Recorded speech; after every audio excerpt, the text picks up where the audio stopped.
تبارك الذي بيده الملك وهو على كل شيء قدير الحمد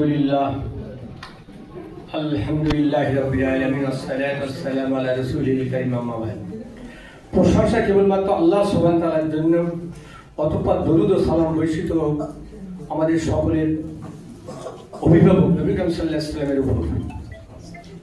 আমি কি বক্তব্য দেবো আজকে, সত্যি আনন্দে আমি নিজেকে ধরে রাখতে পারছি না, আমার আনন্দে কান্না আসছে।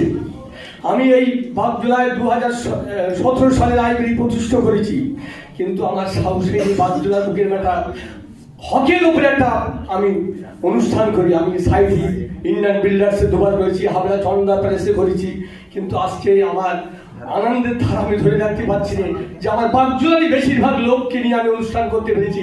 আমরা সবাই আরেকবার বলি আলহামদুলিল্লাহ। আমার সম্পর্কে 5 জুলাই এলাকার লোকের অনেক খুব ধারণা আছে যে একটা ফালতু ছেলে, আমরা একরকম দিন প্রচার করতাম, এই কোথা থেকে কি আনলো, কিন্তু একটা নতুন দিনের উদ্ভব করলো। তা আজকে দুটো কথা আমার না বললে আমি মনেকে সান্ত্বনা দিতে পারবো না। বেশিরভাগ লোক আমার 5 জুলাই ভাই। আমরা যে লাইব্রেরি করেছি, এই লাইব্রেরির উদ্দেশ্যে আমি একটা কাগজ আপনাদের হাতে সকলের হাতে তুলে দেবো যে এই লাইব্রেরির মূল উদ্দেশ্য এবং লক্ষ্য কি। আমি এই বিষয়ে 10-12 মিনিট আপনাদের সঙ্গে কথা বলবো। বর্তমান পরিস্থিতিতে দেশ তথা ভারতবর্ষ তথা পৃথিবীর ওয়ার্ল্ডের যে অবস্থা, তাই উপরে তার নিয়ে আমি ইনশাল্লাহ কথা বলতে চাইছি। প্রত্যেকটা পরিবার, প্রত্যেকটা সমাজ, প্রত্যেকটা রাজ্য, দেশ এবং আন্তর্জাতিক লেভেলে প্রত্যেকটা একই ঘুরে সব আমরা গুণান্বিত হয়েছি, আমরা নষ্ট হয়ে যাচ্ছি। প্রথমে বলি যে আমার যে মূল বিষয়, আমাদের পরিচয়। আল্লাহ সুবহানাহু ওয়া তাআলা কোরআন পাকে একাধিক জায়গায় জানাচ্ছেন আমাদের পরিচয় আমরা মুসলিম।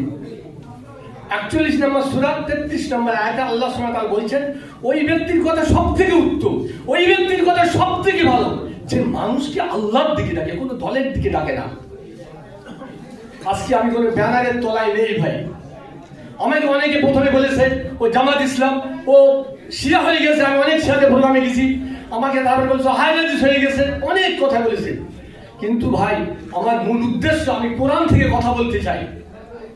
কোরআনের দাওয়াত মানুষের কাছে পৌঁছে যাক। আবুল আলা মওদুদি বলে একজন লোক আপনারা চেনেন, উনি জামাত ইসলামের প্রথম মূল টার্গেট ছিল যে কোরআনের দাওয়াত মানুষের ঘরে পৌঁছে যাক। আজকে কিন্তু আমরা যারা কাজ করছি অনেকে টার্গেট নিয়েছে কিভাবে আমরা একটা জায়গায় পৌঁছবো, কিন্তু ওনার কিন্তু যে উদ্দেশ্য মূল নীতি ঠিকই ছিল। আমাদের সমাজে যারা বড় বড় আলেম তাদেরও কিন্তু উদ্দেশ্য খুব ভালো ছিল, তারা কিন্তু কোরআন হাদিস থেকে কথা বলতো। কিন্তু আমরা যারা নিচের তলার লোক আস্তে আস্তে তাদেরকে এত ভালোবেসে ফেলেছি, আমরা অনেক কিছু বানিয়ে বলে দিয়েছি। তা আমাদের যে পরিচয়, আল্লাহ সুবহানাহু ওয়া তাআলা বলছেন ওমান আহসানু কওলাম মিম্মান আমিলা ওয়া সালিহা ওয়া ক্বালা ইন্নানি মিনাল মুসলিমিন। ওই ব্যক্তির কথা সবথেকে উত্তম যে মানুষকে আল্লাহর দিকে আহ্বান করে আর নিজে সৎ কাজ করে, আর সে পরিচয় দেয় আমার পরিচয় মুসলিম। তাহলে আমাদের পরিচয় কি হলো ভাই? আমাদের লাইব্রেরিতে দেখবেন বড় একটা পোস্টার লাগানো আছে, আমাদের পরিচয় মুসলিম।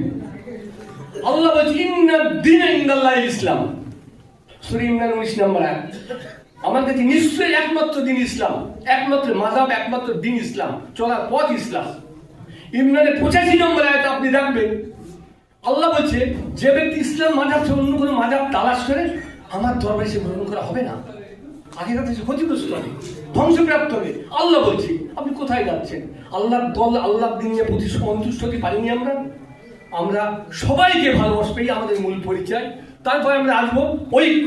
আজকে সব থেকে আমার 5 জুলাই থেকে শুরু করে একদম আন্তর্জাতিক লেভেল পর্যন্ত আজকে আমরা মুসলমানরা বিচ্ছিন্ন। এখান থেকে 1 বছর আগেও পর্যন্ত আমরা শুনেছি শিয়ারা সব থেকে জঘন্য, ওই হিন্দুকা থেকেও খারাপ। আজকে ভাই শিয়া কি খারাপ লাগতেছে না ভালো লাগতেছে? একটু কথা বলেন। কেন ভালো লাগতেছে? কেন তো 7 কোদাল মাটি কাটতে ভালো লাগতেছে কেন? 50,000 মেরেছে। যদি আজকে শিয়ারা কিছুটা গাইড না করতো, কত লাখ মারতো? 25 লাখ মারতো। সে তোমার কলেমার ভাই, সে তোমার কাবার ভাই, সে তোমার রাসূলের উম্মত, সে তো আল্লাহরই বান্দা। কেন এত বিভেদ ভাই? আসুন আমরা ঐক্য গঠন করি। মূল টার্গেট কি? আমাদের কোরআন, আল্লাহর দেওয়া আদেশ, রাসূলের তরিকা, এটাকে আমরা ধরে নিই।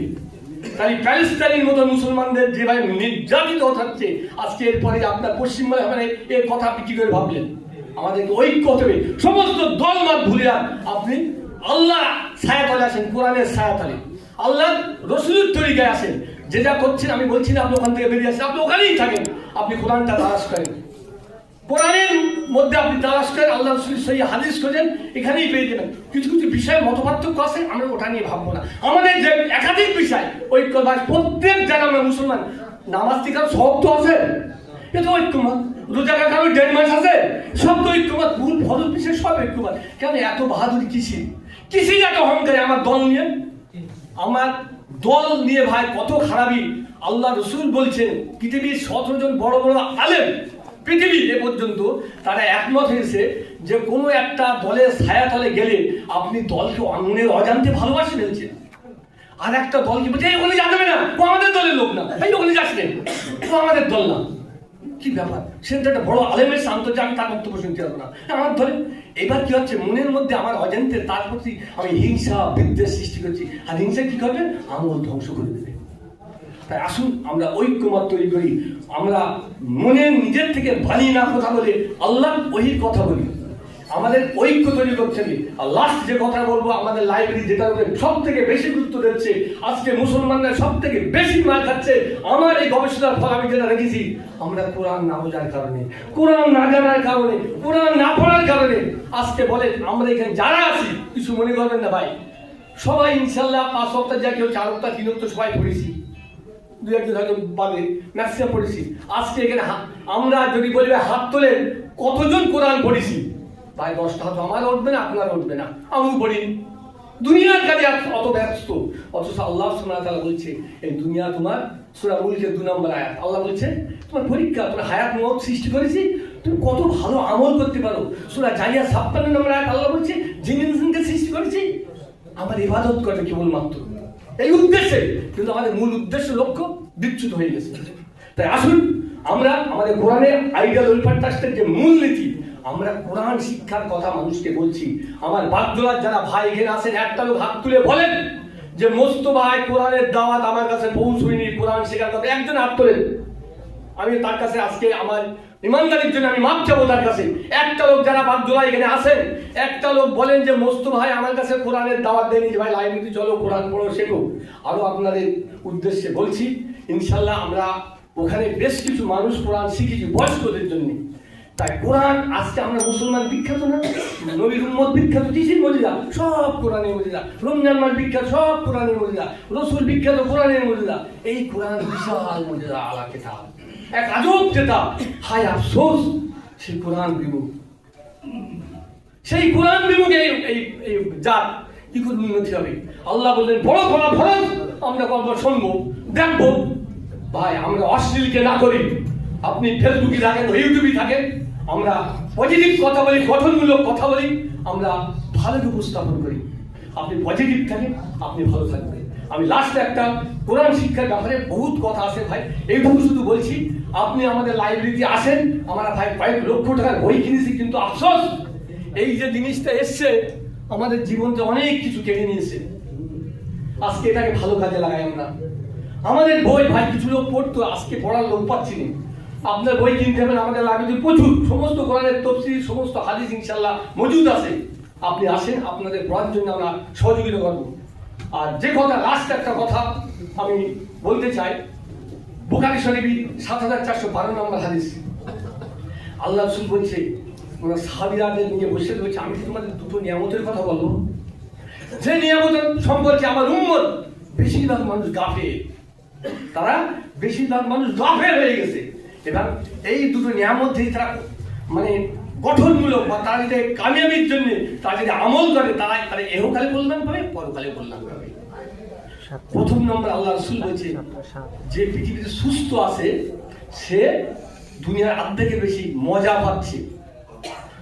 যে সুস্থ আছে, সুস্থতা একটা বড় নিয়ামত। আল্লাহ রাসূল বলছে সুস্থতা, এই সুস্থতার জন্য আপনাকে আমি বলছি একটা গাইডলাইন।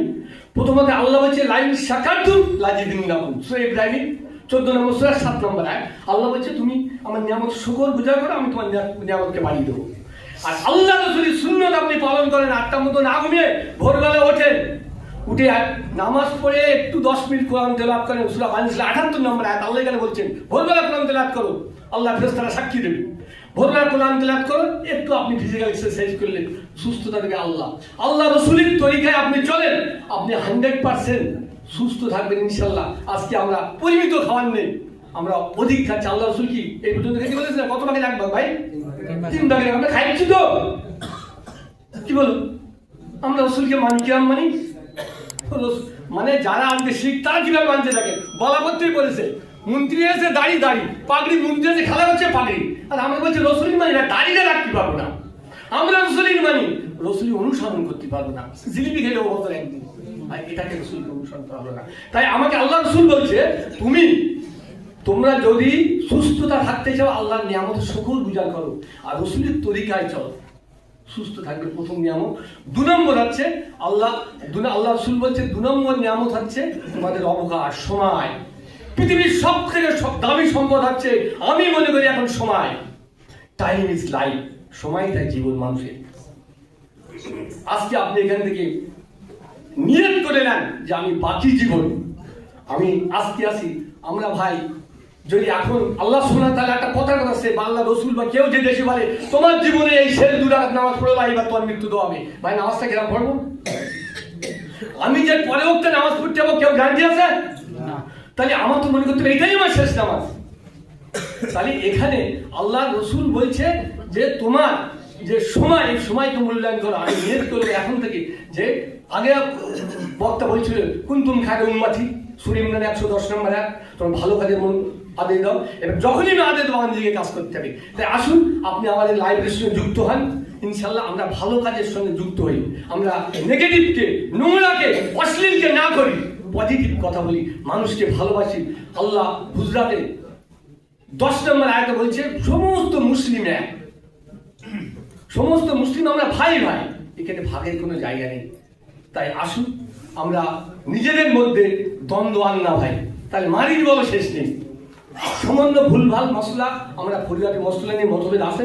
আল্লাহ রসুলের জীবদ্দশার সময় যেগুলো প্রবলেম হয়েছে আল্লাহ রসুল সব করেছে। তারপর থেকে সাহাবা খলিফাদের আমল থেকে কিন্তু 400টা বিষয় আমি গবেষণা করে দেখেছি ইখতিলাফ আছে।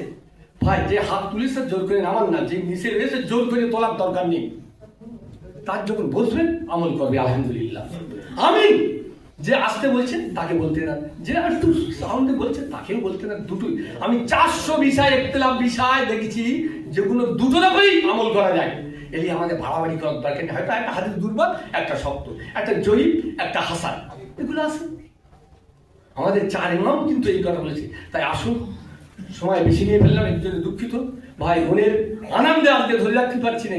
আপনারা যারা এসছেন আমাদের যে কোনো সময় বাদুল আইদা ওয়েলফেয়ারটার বাস থেকে আসেন, আপনাদের পদধূলি আমরা কামনা করি। কেন আল্লাহ ভালো জানে। একটা ছোট্ট হাদিস আবার না বললে হচ্ছে না, আপনার কোন আমলের কাজে আপনি আল্লাহ শুরু করছে।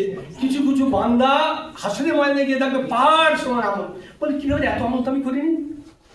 বলছি তুমি অমুক দিন অমুক জায়গায় গেছিলে, একটা হক কথা শুনেছিলে, সেইটা প্রচার করেছিলে, তার থেকে আর পর্যন্ত চলে, তার থেকে কিয়ামত পর্যন্ত চলেছে। এই যে নেট সিস্টেমে আপনার সব চলতেছে, বিশাল সব। তাই আসুন আমরা যতটুকু জানবো সেটা হকটা প্রচার করার চেষ্টা করবো। আর কোনো দল মত আমরা বেশি বাড়াবাড়ি করবো না। হ্যাঁ, আল্লাহ কোরআন পাকে বলছে ধর্ম নিয়ে কোনো বাড়াবাড়ি করা যাবে না। আসুন আমরা আমাদের অনুষ্ঠানতে এরপরে আমাদের ভাইরাতুল্লাহ ভাই বলবেন, এবং আমাদের যেটা মোস্ট ইম্পর্টেন্ট আমরা আজকে আপনারা দোয়া করবেন। আজকে একটা নতুন সিস্টেম চালু করতে চলেছি এই এলাকার আজকে প্রথম। এতদিন আপনারা প্রশ্ন করেছেন, হেদায়েতুল্লাহ ভাই উত্তর দিয়েছেন, ঠিক আছে, বা কোনো বড় আলেম উত্তর দিয়েছে। আজকে থাকবে আপনারা প্রশ্ন করবেন, ভাই উত্তর দেবেন, আমরা প্রশ্ন করবো, আপনারা উত্তর দেবেন। কারণ ইসলামী সংস্কৃতি দরকার, অপসংস্কৃতি সয়লাভ হয়ে গেছে। তাই আপনারা কেউ যাবেন না সেই অনুষ্ঠান কিন্তু পরে। আপনারা প্রশ্ন উত্তর দিলেই আপনারা গিফট পাবেন। আলহামদুলিল্লাহ, সবাই আমার এবং আমাদের লাইব্রেরির জন্য দোয়া করবেন। আসসালামু আলাইকুম ওয়া রাহমাতুল্লাহি ওয়া বারাকাতুহু।